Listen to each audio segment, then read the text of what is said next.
खरंय, पण ह्या सगळ्यामध्ये कुठेतरी उद्धवजी वेळ देत नव्हते, असा मुद्दा आहे का? म्हणजे तुमच्याही बाबतीत तुम्हाला जाणवला का कधी? आता तुम तुमचं न्यूज चॅनल जर पराभूत झालं किंवा लोकांमध्ये किंवा तुम्ही विजयी झाले, तर तुम्ही एकाला तुमच्यावर तर दोष देणार नाही. हं, टीमवर्क आहे ते. खरंय. म्हणजे एखादा खेळ असेल किंवा एखादा कुठला पेपर असेल किंवा एखादा पण नेता सर्वोच्च आहे ना पक्षामध्ये. हां, बरोबर आहे. माझं म्हणणं कसं आहे का फुटणारा दोषी असतो. तो दोषी म्हणून आम्ही दाखवतोय का फुटले हे, बेईमान झाले. गद्दार झाले ते. पण आखरी हे वेळ का येतंय? हं.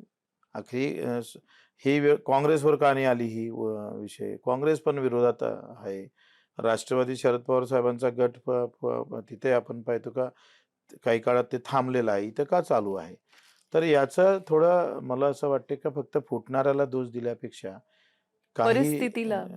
तिथली परिस्थिती पण आहे आणि ते सगळ्यांचंच कसं आहे जिंकलो म्हणजे उद्धव साहेब आपण हं. म्हणणार आहे. म्हणजे आता शिंदे साहेबांनी हा विजय मिळवला आपण शिंदे साहेबांनाच म्हणू नका, नाही हे शिंदे साहेबांच्यामुळे शक्य झालं.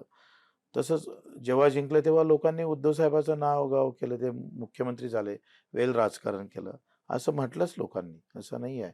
मग आता दोष देताना तुम्ही फुटणाऱ्यांना दोष देण्यापेक्षा हा दोष अंगावर घेतला पाहिजे ना आपण.